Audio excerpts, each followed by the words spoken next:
Sudhakantha ফোৰম democracy live আৰু মৰমলেণ্ডৰ বিনম্ৰ প্ৰয়াস দুমাহজোৰা কাৰ্যসূচীৰ জৰিয়তে সেইগৰাকী মহান মনীষী সংগীতজ্ঞ সাহিত্য সংস্কৃতিৰ সেইগৰাকী মহান কাণ্ডাৰী আৰু বিশ্বত ভাৰতক পৰিচয় দিয়া ডক্টৰ ভূপেন হাজৰিকা দেৱৰ বিষয়ে কিছু জনাৰ প্ৰয়াস কৰিছোঁ, বুজাৰ প্ৰয়াস কৰিছোঁ, বুজোৱাৰ প্ৰয়াস কৰিছোঁ। আৰু আজি আমাৰ ষ্টুডিঅ'লৈ আমন্ত্ৰণ জনাই আনিছোঁ অসমৰ সমাজ জীৱনৰ, সাহিত্য জীৱনৰ আৰু সাংস্কৃতিক জীৱনৰ অন্যতম এগৰাকী বিশেষ ব্যক্তিত্ব হ'ল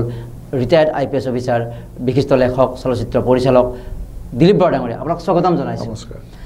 প্ৰথম কথা, হাজৰিকা দেৱৰ সৈতে আপোনাৰ ব্যক্তিগত সংযোগখিনি অকণমান জানি ল'ব বিচাৰোঁ। তাৰপিছত আমি যিহেতু আপুনি তেওঁৰ গীতক লৈ যথেষ্টখিনি কথা ক'ব পৰাকৈ দক্ষতা ৰাখিছে, সেই বিষয়ে জানিম। তাৰপৰা আপোনাৰ ব্যক্তিগত সংযোগ অলপ। ভূপেন দাৰ প্ৰতিটো সদায় এটা আগ্ৰহ আছিলে সৰুৰে পৰা। মই যিমান দূৰ মনত পৰে, মই তেখেতক সৌ-শৰীৰে দেখিছিলোঁ ক্লাছ 10ত থাকোঁতে, বোধকৰো 1970 চনত নগাঁৱত। তেখেতে আমাৰ চামগুৰি বুলি অঞ্চলত থাকি মই পঢ়িছিলোঁ। তেখেতক আমি আমাৰ মানে এটা অৰ্গেনাইজেশ্যনে তেখেতক নিমন্ত্ৰণ কৰিছিলে, ভূপেন হাজৰিকা সংগীত সন্ধিয়া বুলি এটা সংগীত সন্ধিয়া দুদিনীয়াকৈ তাত পতা হৈছিলে। আৰু ভূপেন দাই তাতে গান গাইছিলে প্ৰথমবাৰ। মোৰ মানে সুখৰীৰে দেখা কথা কৈছোঁ, প্ৰথমবাৰ তেখেতে নহয়, মানে আমাৰ তাত প্ৰথমবাৰ, আৰু সুখৰীৰে মোৰ দেখাৰ সৌভাগ্য হৈছিল। তেতিয়া মই তেখেতক আমাৰ স্কুললৈও তেখেত আহিছিলে। আৰু যিহেতু মই সেই চামগুৰি হাইস্কুলৰ সেই সময়ৰ সেইবাৰ পৰীক্ষা দিব লগা যিটো HSLC পৰীক্ষা দিব লগা বেটছ আছিল, তাত মই আছিলোঁ। আৰু মই 1 নম্বৰ ষ্টুডেণ্ট হিচাপে আছিলোঁ তাত, ফাৰ্ষ্ট হৈ থকা মানে ক্লাছত। গতিকে চিনাকি তেখেতৰ লগত তেতিয়াই কৰি দিছিলে। কিন্তু তেতিয়া মই তেখেতৰ তুলনাত সৰু ল'ৰা বহুত আছিলোঁ। তেখেতে অলৰেডি বিখ্যাত গায়ক অসমৰ। গতিকে তেখেতক সেই তেনেকৈ প্ৰথমবাৰ মই সৌ-শৰীৰে লগ পালোঁ। তেতিয়াতো বিশেষ কথা বতৰা হোৱা নাই। তাৰপিছত তেখেতৰ আমাৰ প্ৰতিনিধি আছিলে নেকি, যিখন তেখেতৰ মেগাজিন আছিলে, তেখেতে কলিকতাৰ পৰা এডিট কৰিছিলে। সেইখন মই আমি ঘৰত ৰেগুলাৰলি ৰাখিছিলোঁ। সেইখন আমি তেখেতৰ এডিটৰিয়েল যিটো আছিলে পঢ়িছিলোঁ। আৰু তেখেতৰ প্ৰথম চিনেমা মই চাইছোঁ, আগৰবিলাক মই চোৱা নাই। প্ৰথম তেখেতৰ যিখন চিনেমা চাইছোঁ সেইখন মই লটি ঘটি চাইছিলোঁ 1966 চনত, মোৰ ভালকৈ মনত আছে। তাৰপিছত অৱশ্যে এৰাবাটৰ সুৰ এনেকুৱা কিবাকিবি আমি 2-4টা উত্তত সুবিধা পাই পেলাই চাইছোঁ। কিন্তু লটি ঘটি প্ৰথম, চিকমিক বিজুলী, এনেকৈ বন প্ৰজাপতি, এইবিলাক বহুতকেইখন চিনেমা তেখেতৰ চালোঁ। আৰু তেখেতৰ চিনেমাবিলাকো সেই সময়ৰ যিবিলাক সাধাৰণ অন্যান্য চিনেমা হয় তাৰ পৰা অলপ বেলেগ আছিলে। তাত এটা থিমবিলাক অলপ বেলেগ আছিলে। তেওঁলোকৰ ভূপেন দাৰ চিন্তাটোৱে তেতিয়াও বেলেগ আছিলে, সেই সময়তো বেলেগ আছিল। তাৰমানে যিবিলাক পপুলাৰ চিনেমা সেই সময়ত ওলাইছিল, মই ভূপেন দাৰ চিনেমাক তেনেকুৱা পপুলাৰ চিনেমা ঠাইত নধৰোঁ। ভূপেন দাৰ চিনেমাত তেতিয়াই এক ধৰণৰ তাত এটা মেছেজ আছিলে, এক ধৰণৰ সমাজ জীৱনক লৈ পেলাই তেখেতে চিনেমা কৰিছিলে বুলি মোৰ ধাৰণা হয়। আৰু গানবিলাকৰ ক্ষেত্ৰতো মই এইটো কথা কওঁৱেই যে আৰম্ভণিৰে পৰা মই তেখেতৰ প্ৰতিটো গানেই বিভিন্ন বিষয়ৰ ওপৰত তেখেতে ইমান সুন্দৰকৈ লিখে আৰু ইমান সুন্দৰকৈ তেখেতে গায় আৰু মানুহৰ মাজলৈ লৈ যায়। সেইটো সমাজ জীৱনৰ গান হওক, প্ৰেমৰ গান হওক, বা কিবা মানুহৰ কথা হওক, কোনোবা ধৰক এতিয়া কোনোবা বোলে মাছমৰীয়া গাঁৱৰ ল'ৰা ছোৱালীয়ে ধৰক তেওঁলোকে জাত পাত নিমিলে বিয়া কৰিব খুজিছে, সমাজে বাধা দিছে, সেই সমাজক পাৰ কৰি তেওঁ গুচি গৈছে। তেনেকুৱা ধৰণৰ কোনোবা চাহ বাগানৰ ল'ৰা ছোৱালীক লৈ তেওঁ লিখিছে ৰতনপুৰ বাগিচা, কোনোবা কাৰোবাৰ শিশু বাগানীয়া মানুহৰ শিশু বেমাৰত মৰিছে, তেওঁলোকৰ যি কষ্ট দুখ সেয়া তেওঁ প্ৰকাশ পাইছে। প্ৰেমৰো তেনেকৈ সুন্দৰকৈ প্ৰকাশ পাইছে। সেইকাৰণে মই সৰুৰে পৰা তেখেতৰ গান শুনি অত্যন্ত ভাল পাওঁ। মই জানো যে মই প্ৰথম বোধকৰো তেখেতৰ গান অস্ত আকাশতে সেইটোৱেই শুনিছিলোঁ প্ৰথম মনত থকাকৈ। তাৰ আগতে বহুত কিবাকিবি গানেই ওলাইছে, কিন্তু মই প্ৰথম মানুহৰতো মই শুনা নাই। বুজি পোৱা অৱস্থাত প্ৰথম গান যিটো মই শুনিছিলোঁ, অস্ত আকাশৰে সপোন ৰহন সানি। মই মানে গানটো শুনি পেলাই, মই তেতিয়া সৰু আছিলোঁ, মই ভাবিছোঁ অস্ত আকাশ কেনেকুৱা বেলি তেলিৰ কথা মই চিন্তা কৰিলে বাধ্য হৈছিলোঁ তেতিয়াই, যিটো কি কৈছে তেখেতে, কি ক'ব খুজিছে, এইটো কি অৰ্থ আছে। মই ভাবি আছোঁ যে এই গানটো কেনেকুৱা গান, এইটো বৰ বেলেগ ধৰণৰ গান দেই। অন্যটো বিহু গান শুনিছোঁ বা কিবা গান শুনিছোঁ, এইবিলাকে ইমান মনত দেখা পাত নকৰে। কিন্তু অস্ত আকাশৰ গানটো শুনি প্ৰথমবাৰৰ কাৰণে, মই কাৰ গান নাজানো কিন্তু মই শুনিছোঁ। তেতিয়া আমাৰ দিনত হেৰিয়াতে এই যে গ্ৰামোফোনত বাজে, গতিকে তেনেকৈ শুনা গান। আৰু তাৰপিছত এনেকৈ সময়বিলাক গৈ থাকিলে, শেষত গৈ পেলাই মই যেতিয়া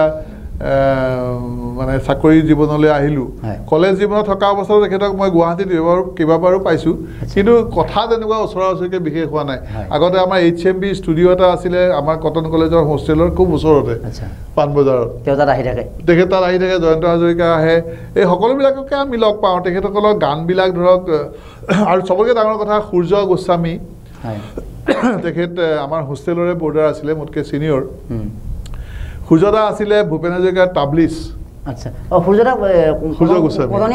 গতিকে সূৰ্য গোস্বামীয়ে মই একচুৱেলি মোৰ ৰুমতে সূৰ্যদা যেতিয়া তেওঁ BA পাছ কৰিলে এতিয়া তেখেতে BA পাছ কৰিলেও ভূপেন দাৰ প্ৰগ্ৰেমবিলাকৰ কাৰণে তেওঁ গুৱাহাটীত আহি থাকেহি এইবিলাক তেওঁ মোৰ ৰুমতে থাকে আৰু ভূপেন দাৰ লগত সেইকাৰণে তেনেকৈ সূৰ্যদাৰ থ্ৰু দিয়ে অলপ ওচৰ চপাৰ সুবিধা হ'ল ব্যক্তিগত কথাও জনা সুবিধা পালোঁ সূৰ্যদাই কৈ থাকে এইবিলাক ক'ত ক'ত প্ৰগ্ৰেম কৰিবলৈ গ'ল আদি কেতিয়াবা প্ৰগ্ৰেম কৰি ইমান বজাত আহিলে এটা কথা যে আমি শিল্পী ভূপেন হাজৰিকা বাদ দি সেই মানুহ ভূপেন হাজৰিকা সম্পৰ্কে এনেকুৱা কথা কেতিয়াবা ৰেখাপাত কৰি সূৰ্যদাই কোৱাই হওক বা আপুনি নিজে অবজাৰ্ভেশ্যন কৰাই হওক মই তেখেতৰ ধৰক মানুহৰ প্ৰতি তেখেতৰ যিটো ভাৱ সাধাৰণ মানুহৰ পৰা বেছিকৈ সাধাৰণ মানুহৰ প্ৰতি তেখেতৰ যিটো ভাৱ বহুত অসমৰ শিল্পীৰ কিন্তু সেইটো নাই তেখেতে যাৰে তাৰে লগত মিলিব পাৰে অতি সহজে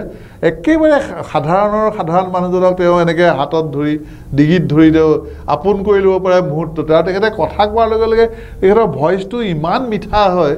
যে আপুনি কথা ক'বলৈ পাহৰি যায় তেওঁ কি কৈ আছে তাকে শুনি থাকিবলৈ মন যায় তেওঁ কথাবোৰ আমি যেতিয়া কথা পাতোঁ মই পিছত বহুতবাৰ তেখেতক লগ পাইছোঁ ব্যক্তিগতভাৱে কথা পাতিলে তেখেতে যে গানৰ কথা কেতিয়াও নাপাতে তেখেতে পৰিয়ালৰ কথা আমুক কথা বহুত খুব জোক কৰে মানুহজনে নাই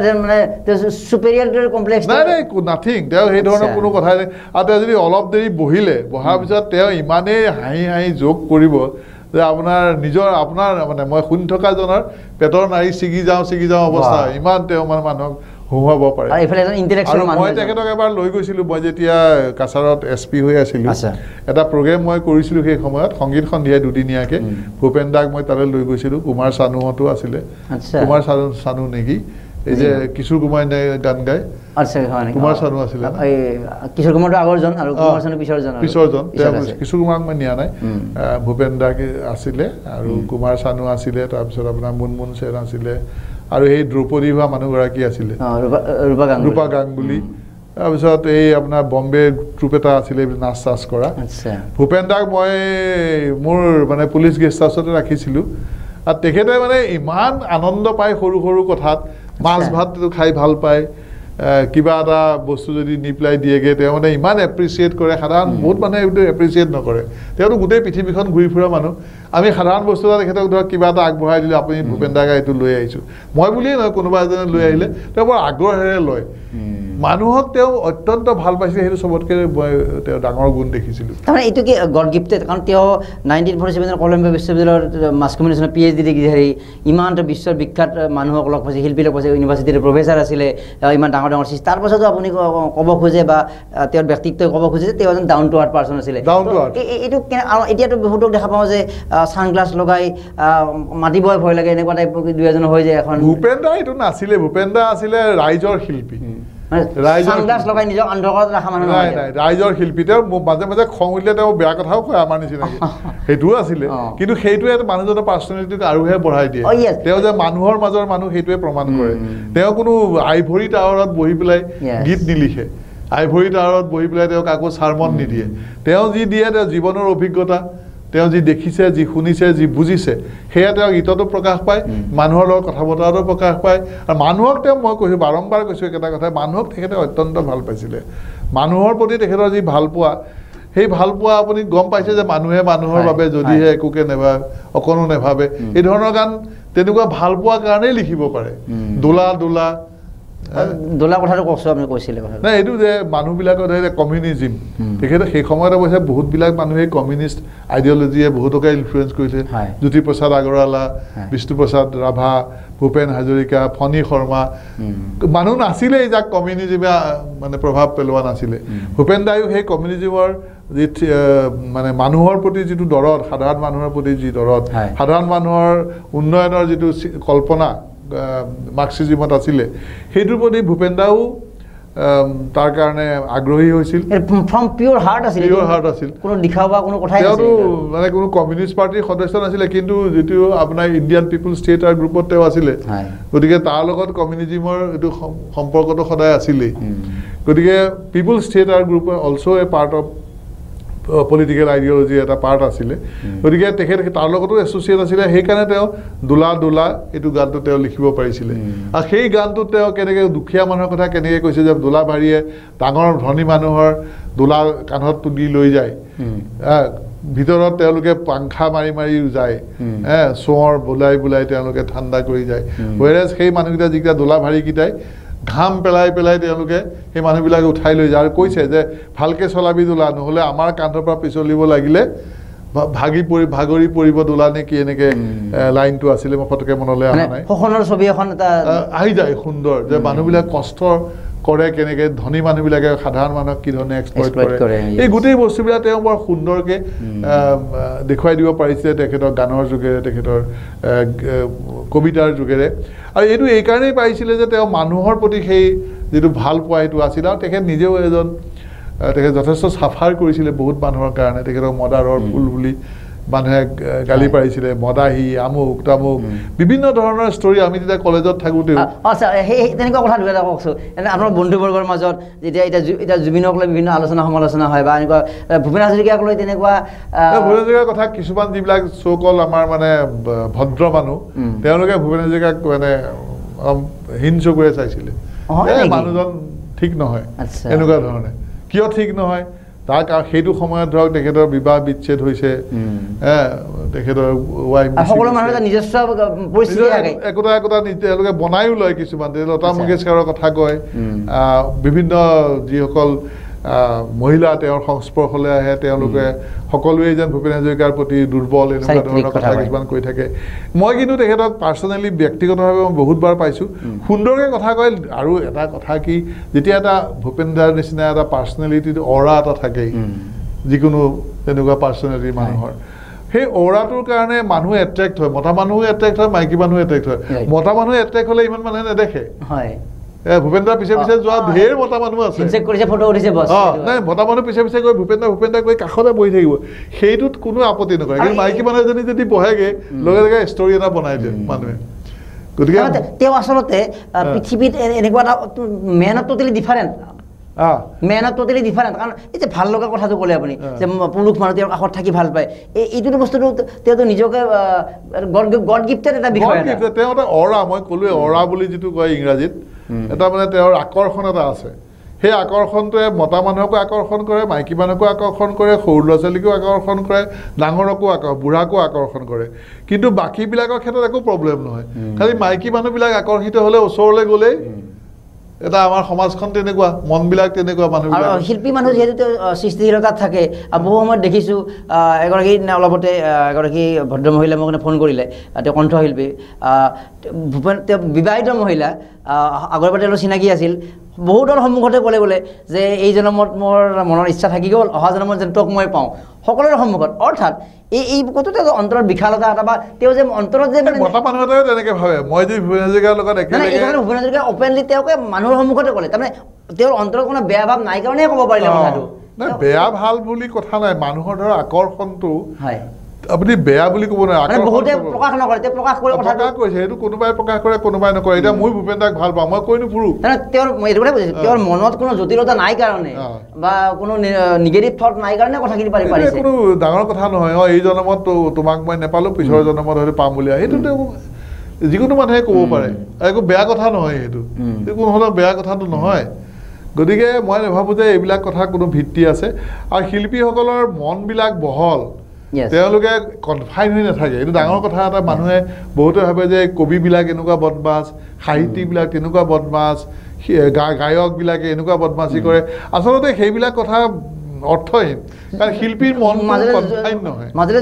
যদিহে তেওঁ প্ৰকৃত শিল্পী হয় প্ৰকৃত কবি হয় মানে অন্তৰৰ পৰা যদি সৃষ্টিশীলতা নিমগ্ন থাকে তেতিয়া এইবিলাক কথা তেওঁ মানে ইমান বৈষয়িক কথাবিলাকত ইমান লাগি নাথাকে তেওঁলোকে ইমান মানে কি ছ'চিয়েল নৰ্মছবিলাক ইমানকৈ ফ'ল' কৰিব থাকিব নোৱাৰে আৰু যদি বেছিকৈ ফ'ল' কৰিবলৈ যায় একেবাৰে সেই নিয়মৰ মাজত যায় তেওঁলোকে সৃষ্টিও কৰিব নোৱাৰে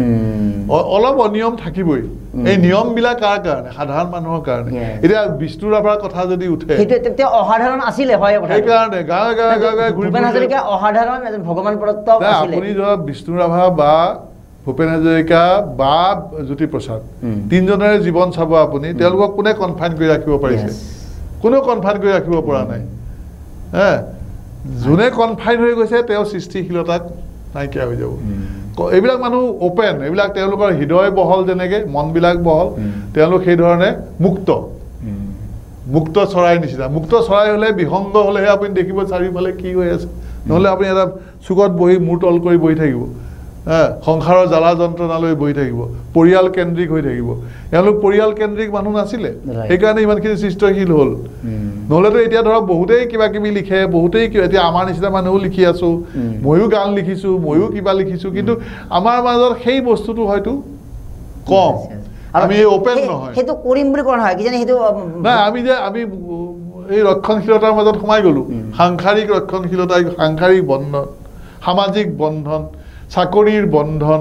বিভিন্ন ধৰণৰ বন্ধনত সোমাই আছোঁ না আমি ভূপেন দা সেইবিলাক বন্ধনত নাছিলে বিষ্ণুপ্ৰসাদ এইবিলাকৰ বন্ধনত নাছিলে তেওঁলোকে মাটি বাৰী ঘৰ সংসাৰী এৰি গুচি গৈছে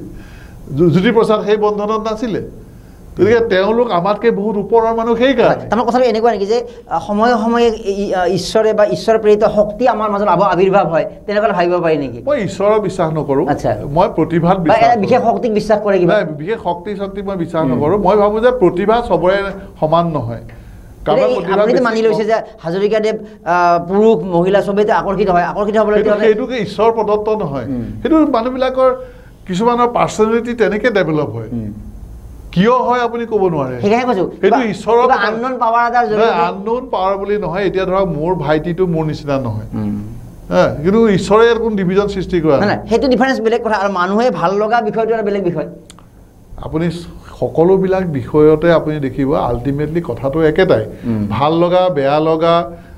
কোনোবাটো বেছি চোকা কিছুমানে কম চোকা কোনোবাতে বেছিকৈ বুজি পায় কিছুমানে কমকৈ বুজি পায় এইটো প্ৰকৃতিৰ সৃষ্টিৰ বস্তু কোন সময়ত কাৰ কেনেকৈ ডেভেলপমেণ্ট হৈ আছে পৰিৱেশে কি ধৰণে ডেভেলপ কৰিছে এতিয়া ধৰক ভূপেন হাজৰিকাৰ কথা ক'বলৈ গ'লে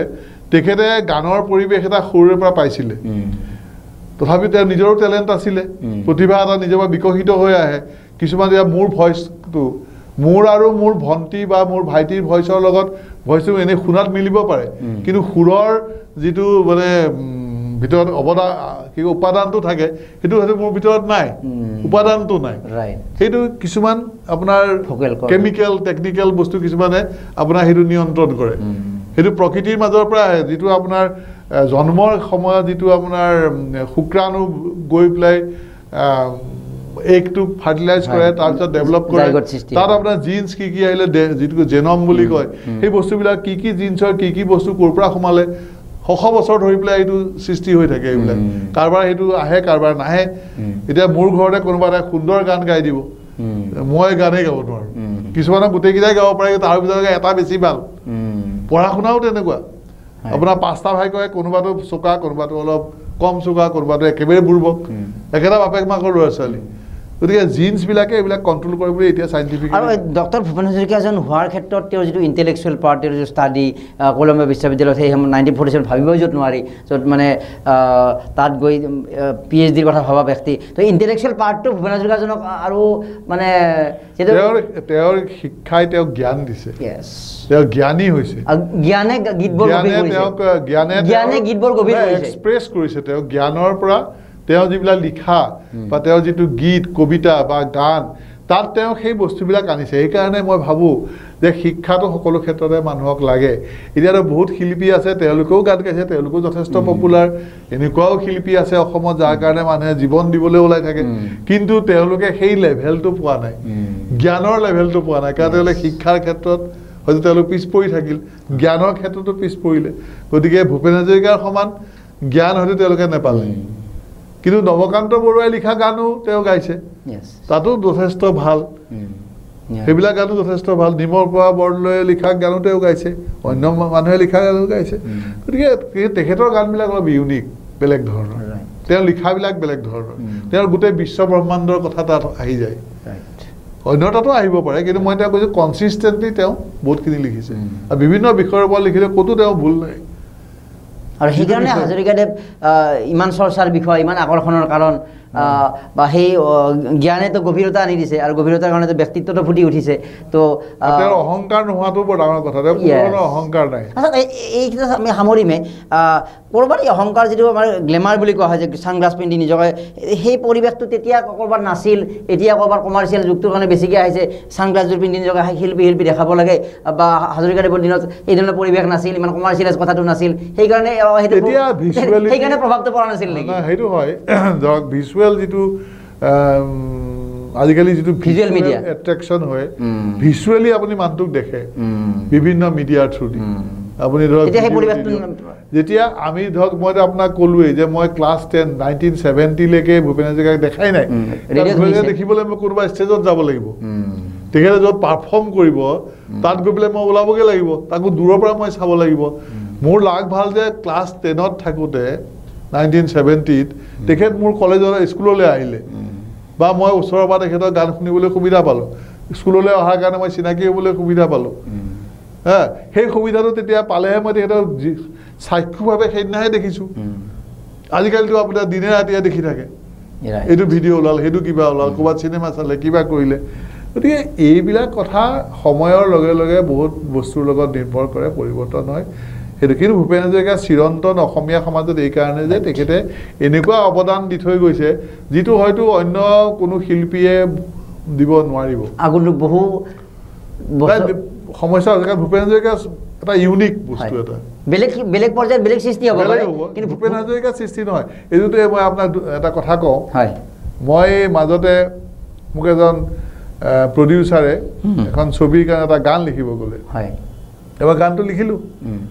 লিখাৰ পিছত তেওঁক দিলোঁ তাৰপিছত আমাৰ তৰালি শৰ্মাই সুৰ কৰিলে সুৰ কৰাৰ পিছত তেওঁক লৈ গ'ল শুনিবলৈ যথেষ্ট ভালেই হৈছে গানটো তাৰপিছত সেই মানুহজনে ক'লে যে গানটো ভালেই হৈছে কিন্তু ভূপেন হাজৰিকাৰ নিচিনা লিখিব লাগিছিল ভূপেন দাৰ নিচিনাকৈ লিখিব লাগিছিল যে মানুহজনক মই ক'লোঁ চাওক হেৰি ভূপেন দা মৰিলে ভূপেন দা বেলেগ বস্তু দিলীপ বৰা মই আকৌ ভূপেন হাজৰিকা হ'ব গ'লে মই দিলীপ বৰা হৈ নাথাকোঁ নহয় মই ভূপেন হাজৰিকা কেনেকৈ হ'ম এতিয়া মই ভূপেন হাজৰিকা নহয়েই মই দিলীপ বৰাহে মই কেনেকৈ ভূপেন হাজৰিকা হ'ম মানুহে পাহৰি যায় যে প্ৰত্যেক পাৰ্চনেলিটি ইজ ডিফাৰেণ্ট প্ৰত্যেক ব্যক্তিয়েই বেলেগ তাৰ মাজতো এটা সামূহিক মিল আছে আমাৰ দুটা নাক কি কয় দুখন কাণ এইবোৰ থাকিবই চিন্তাও আমাৰ কিছু কিছু মিলিব কিছু কিছু ডিফাৰ কৰিব তাৰ মাজতে আমি এখন সমাজ পাতি থাকোঁ কিন্তু এজন মানুহৰ যি স্পেচিফিক টেলেণ্ট সেইটো চব মানুহে ইমিটেট কৰিলে নোৱাৰে এতিয়া ভূপেন দাৰ গান গায় কিছুমানে শ্ৰদ্ধাঞ্জলি বুলি কয় জয়ন্ত হাজৰিকাৰ গান কিছুমান বহুতে গাইছে মই বেয়া পাইছোঁ কাৰণ তেখেতৰ গানবিলাক আপুনি কিয় গাইছে আপুনি নিজে সৃষ্টি কৰক সেই মানুহজনক মাৰিব চেষ্টা কৰিছে নেকি তেতিয়াহ'লে মই দিলীপ বৰা মই টলষ্টয়ৰ কিতাপ এখন মোৰ নামত লিখি পেলাই মই চলাই দিম নেকি আপুনি জয়ন্ত হাজৰিকাই গোৱা গান এটা আপুনি গাই আপুনি উলিয়াই দিছে আপোনাৰ নামত তেতিয়া দিলীপ বৰাই টলষ্টয়ৰ কিতাপ এখন মোৰ নামত লিখি পঠাই কিয় কৰে যিজন মানুহে যিটো কৰিলে তেওঁক থাকিব দিয়ক আপুনি আপোনাৰ সৃষ্টি কৰক তেওঁৰ কণ্ঠটো আৰ্কাইভৰ পৰা হেৰাই যোৱা নাই তেওঁৰ কণ্ঠটো এতিয়াও উপলব্ধ হৈ আছে আমি সেইটো ভাল পাওঁ আমি শুনিম আপুনি আকৌ তাক নষ্ট কিয় কৰি আছে অকল এজন নহয় গোটেই ভাৰততে এনেকুৱা ঢেৰ কপি কেট আছে এই কপি কেটবিলাক মই বেয়া পাওঁ সেইকাৰণে নিজৰ সৃষ্টি কৰক আপোনাৰতো কোনো বাধা দিয়া নাই সৃষ্টি কৰা লোকৰ বস্তুটো কিয় নহয় আৰু শেষত মতে এইটোৱে যে হাজৰিকাদেৱে সঁচাকৈ এজন আশ্চৰ্যকৰ ব্যক্তিত্ব সংগীতজ্ঞ গোটেই বিষয়টো আছিল মই এতিয়া মোৰ 70 বছৰ বয়স হ'ল এই 70 বছৰ বয়সত মই তেওঁৰ সমান ব্যক্তিত্বৰ মানুহ কিজনী লগেই পোৱা নাই বহুতকে পাইছোঁ কিন্তু এনেকুৱা ব্যক্তিত্বৰ মানুহ যি মানে মুহূৰ্ততে মানুহ এজনক আপোন কৰি ল'ব পাৰে মুহূৰ্ততে বিশ্বৰ ব্ৰহ্মাণ্ডৰ কথা পাতিব পাৰে কি বিষয়ৰ ওপৰতে কথা পাতিব পাৰে কি বিষয়ৰ ওপৰত তেওঁ নোৱাৰে এনেকুৱা বিষয়েই নাই তাৰপিছতো তেওঁ ভেমশূন্য মানুহ এজন ভেমশূন্য মানুহ এজন তেওঁ কোনো ধৰণৰ আৰু মানৱতাবোধ সাংঘাতিক মানৱতাবোধ সকলোকে ভাল পোৱা মানুহ তেওঁৰ শত্ৰু নাই মানে এই মুখত গালি পাৰিব পাৰে আপোনাক কিন্তু কোনোদিন শত্ৰু বুলি কাকো নাভাবে সঁচা অৰ্থত একদম মানে যদি ইনবৰ্ণ বুলি কোৱা হয় বা সঁচা অৰ্থত মোৰ ওপৰৰ মানুহ মানে ওপৰৰ মানুহবিলাকে তলৰ ইমান ভাবি নাথাকে ওপৰৰ মানুহ আৰু ওপৰৰ মানুহৰ কাৰণে তেওঁ আমি প্ৰয়াস কৰিছোঁ ডুমাজোৰা সুধাকণ্ঠ ফোৰামৰ গীতবিলাক আৰু আজি আপুনি আপোনাৰ যিহেতু গভীৰ বিশ্লেষণ থাকে কেইবাটাও গীতৰ কথা যদিও এটা নিৰ্দিষ্ট গীত হিচাপত নকলেও গীতবিলাকৰ আভাসো ভালেখিনি দিলে আৰু শেষত ভূপেন হাজৰিকাক আমি মনত ৰাখিব লাগিব নিশ্চয় বা তেওঁৰ আদৰ্শ আমি কঢ়িয়াই নিলে আমাৰে কামত আহিব ভূপেন হাজৰিকাক মনততো থাকিবই মনত নেৰাখিলেও মনত থাকিবই আপুনি ইচ্ছা কৰি ভূপেন হাজৰিকাক মনত ৰাখিব নালাগে নিজে নিজে থাকিবই তেনেকুৱা যেনেকৈ শংকৰদেৱ আছে আপোনাৰ মনত হয়তো মনত থাকে কিন্তু মনত থাকিও কিন্তু আমি ইমান কেপাচিটি নাই আমাৰ 8 ছেপ্টেম্বৰত 5 নৱেম্বৰত মানুহে গাঁও দিনটো উদযাপন কৰোঁ পিছদিনৰ পৰা গৈ আমি তাৰ এগেইনষ্টতে কাম কৰোঁ কিন্তু এইটো আমাৰ কেপাচিটি নাই আমি কেপাচিটি কম কেপাচিটি বাস্তৱত ৰূপায়ণ হ'লে ভাল তাকেই কৈছিলে মোৰ গানবোৰ গান হৈয়ে থাকি গ'ল এটা কৈছিলে এষাৰ কথা তেওঁ নাই সেইটোৱেই যে এতিয়া ধৰক সেই লেভেলৰ মনৰ মানুহ পালেহে আপুনি তাক ইমপ্লিমেণ্ট কৰিব পাৰিব ভূপেন হাজৰিকাই কোৱা কথাবিলাক যে সমাজৰ কেনেকুৱা হ'ব লাগে সমাজখন সেই আকৌ এই চিনেমাখনৰ কথা সম অধিকাৰ সমতা ভাল পোৱা এইবিলাক বস্তু কোনে কৰিব পাৰে সেই হাই লেভেলৰ মানুহে চিন্তাৰ এতিয়া যদি আপোনাৰ দেশৰ চালকসকল ল' মেণ্টেলিটিৰ মানুহ হয় আপুনি ল' মেণ্টেলিটিৰ ৰিজাল্ট পাব হাই মেণ্টেলিটিৰ মানুহ হ'লে হাই মেণ্টেলিটি এতিয়া ধৰক জৱাহৰলাল নেহৰুৰ যি ভিছন সেই ভিছনটো এতিয়ালৈকে কাৰোৱেই নাই আজি যে ইছৰ' হ'ল এই যে ভাৰতবৰ্ষই এইবিলাক চলাই ফুৰিছে গোটেই পৃথিৱীত হেৰি কৰিছে আপোনাৰ এটমিক এনাৰ্জি কমিশ্যনৰ এইবিলাক হ'ল এইবিলাক তেওঁৰ ভিছন আছিলে নহ'লেতো এইবিলাক আৰু কত বছৰ লাগিলেহেঁতেন সেই ভিছন লৈ পেলাই তেওঁ আৰম্ভণিতে যেতিয়া আমাৰ পইচাই নাছিলে তেওঁ সেইবিলাক বস্তু চিন্তা কৰিছিলে যে কেনেকৈ আমি ভাৰতৰ এখন আধুনিক ভাৰত হিচাপে গঢ়ি তুলিব পাৰোঁ এতিয়া আকৌ তাৰ উল্টা ফালে কিছুমানে চিন্তা কৰি আছে আমি কেনেকৈ মানদাতা যুগলৈ যাব পাৰোঁ গতিকে সেই ভিছনৰ অভাৱ হয় আৰু সেই অভাৱ আৰু বিড়ম্বনা সেইটো আইৰনিকেল কথা সেইটোৱে যে একে সময়তে এজন ব্যক্তি আমি ভাৰতৰত্ন দিওঁ কাৰণ তেওঁ সম্প্ৰীতিৰ যিগৰাকী ব্যক্তিয়ে মানৱতাৰ কথা কৈছিল সম্প্ৰীতিৰ কথা কৈছিল জাতিভেদহীন সমাজৰ কথা কৈছিল আৰু ভাৰতৰত্ন দি পুৰস্কৃত কৰোঁ বা অৰ্থাৎ আমি তেওঁৰ কথাখিনি ছাপোৰ্ট কৰোঁ আৰু চিষ্টেমেই কি হিন্দু কি মুছলমান আমি বিভাজনৰ কথাও কওঁ কথাবিলাক আইৰনিকেলো হয় একোবাৰখিনি গতিকে মানৱ সমাজ এনেকুৱা কিন্তু আমি হাজৰিকাদেৱ একক অনন্য আমি সেইটো কথাই আলোচনা কৰিব বিচাৰিলোঁ আৰু আমি এটা কথাই অনুৰোধ জনাম যে 8 ছেপ্টেম্বৰত উদযাপন কৰক 5 নৱেম্বৰত উদযাপন কৰক তেওঁৰ গীতবিলাকো শুনক কিন্তু আমি মানুহৰ বাবে যেনেকৈ গাম অলপ হ'লেও যে এটা পাৰ্চেণ্টেজৰ যদি আমি মানুহৰ সেই গীতবিলাকক অকণমান যদি এপ্লাই কৰিব পাৰোঁ তেতিয়া যেনেকৈ কৈছিল আক্ষেপ কৰিছিল যে মোৰ গানবোৰ গান হৈয়ে থাকি গ'ল গতিকে অকণমান গানবোৰ যদি বাস্তৱতো ৰূপায়িত হয় তেওঁৰ সেই সাৰ্থকতাবিলাক থাকিব আৰু সেইবাবে হাজৰিকাদেৱক আমাৰ বাবে আদৰ্শ ইতিমধ্যে দিলীপ বৰাৰ দৰে এগৰাকী বিশেষ ব্যক্তিয়ে যাক তেওঁ ওচৰৰ পৰা পাইছিলে কৈছে যে সঁচাকৈ সঁচা অৰ্থাৎ তেওঁ এজন যিটো চাৰ্মিং পাৰ্চনেলিটি কোৱা হয় আকৰ্ষণৰ কেন্দ্ৰ বুলি কোৱা হয় এটা যেন গড গিফ্টেড ব্যক্তি আছিলে গতিকে সেই ব্যক্তিজনৰ সেই আদৰ্শবিলাকো যেন আমাৰ বাস্তৱত ৰূপায়িত কৰিব পাৰোঁ তাকেই আমাৰ কৰিলে তেওঁৰ আত্মাৰ প্ৰতি আমাৰ প্ৰকৃত শ্ৰদ্ধাঞ্জলি হ'ব আমি আগবাঢ়ি যাব লাগিব সংগীতৰ শুদ্ধ চৰ্চাৰ বাবে আগবাঢ়িব লাগিব আৰু এইদৰে হাজৰিকাদেৱৰ আমাৰ সেই যে এজন তেওঁ ইতিমধ্যে কৈছে বৰাদেৱে যে তেওঁ সঁচাকৈ এজন ব্যতিক্ৰমী ব্যক্তি আছিল হয়তো এজন দিলীপ বৰা হ'ব পাৰে দিলীপ বৰা গীত লিখিব পাৰে কিন্তু ভূপেন হাজৰিকা হয়তো কেতিয়াও জন্ম নহ'ব তেওঁ এজন সঁচাই ভূপেন হাজৰিকা আছিলে ধন্যবাদ জ্ঞাপন কৰিছোঁ যথেষ্ট আপুনি এটা ইণ্টেলেকচুৱেলি এটা মেছেজ এটা দিবলৈ চেষ্টা কৰিছে আৰু এই আলোচনাৰে আমাৰ যি দুমাহজোৰা সুধাকণ্ঠ ফোৰাম অনুষ্ঠানৰ আমাৰ এই আলোচনাৰ পৰা মই মৰম কুমাৰে বিদায় লৈছোঁ ধন্যবাদ